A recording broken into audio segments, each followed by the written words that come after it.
көрөрмендерге арналган фильм. Дәрмен Садуақасовтың шахмат академиясының қолдауымен Балапан телеарнасы ұсынады.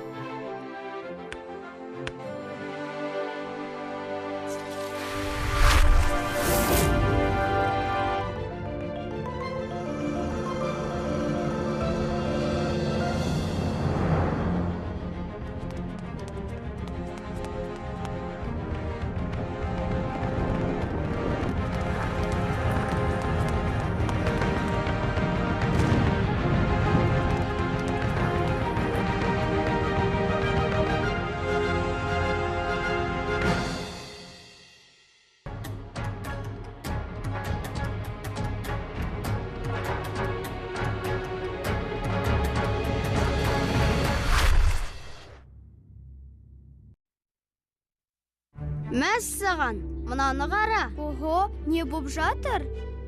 Білмейм, ойын басталайын деп жатыр ма? Тоқта, мұнда бір шикілік бар. Барлығы өз орындарында сияқты. Міне ақтар, анда қаралар. Бірінші ақтар жүреді. Одан кейін кезекпен жүру керек. Ой, Абайла, бұл не, сиқыр ма? айттым ғой, бір нәрсе дұрыс емес. Түсіндім, тақтадағы тастардың орналасуы бар мәселе сонда. Мұнда бәрі дұрыс емес. Әрбір ойыншы жағынан қарағанда, бұрыштағы оң шашы қашанда ақ түсті болады, ал мұнда қара түсті. Көрдің бе?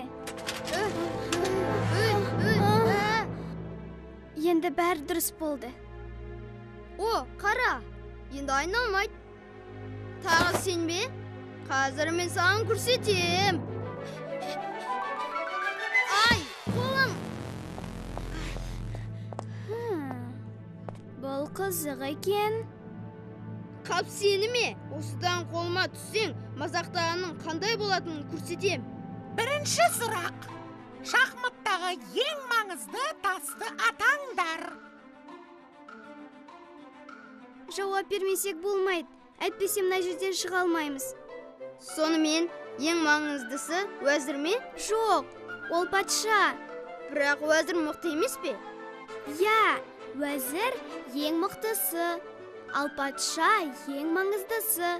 Бұл жеуге тыйым салынатын жалғыз тас. Екі патша да алаңда партияның соңына дейін қалады. Есесіне, уәзір мықты. Екеуі де маңызды.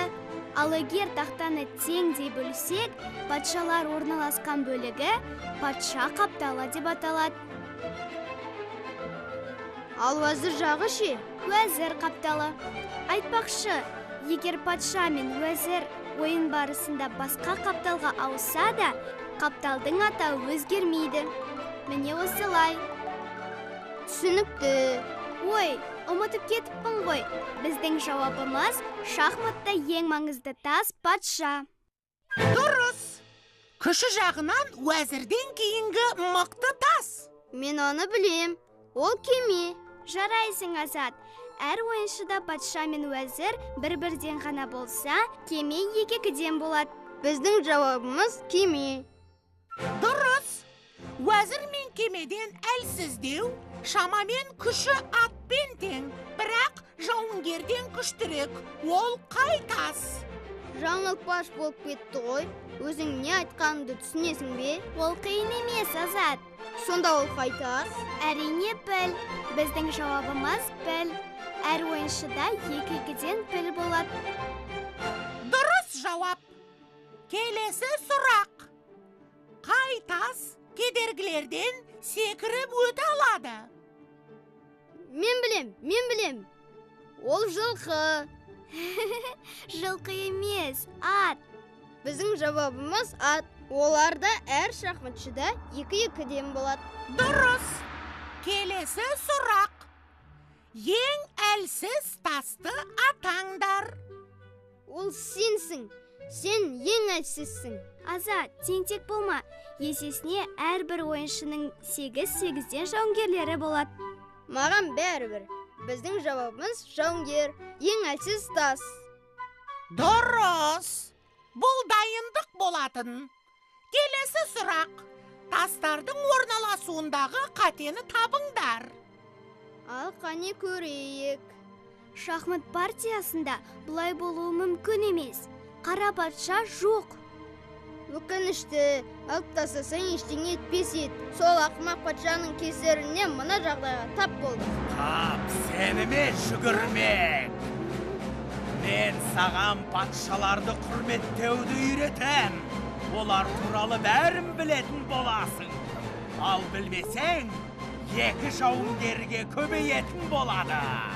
Біле білсең, жауынгерлер тек...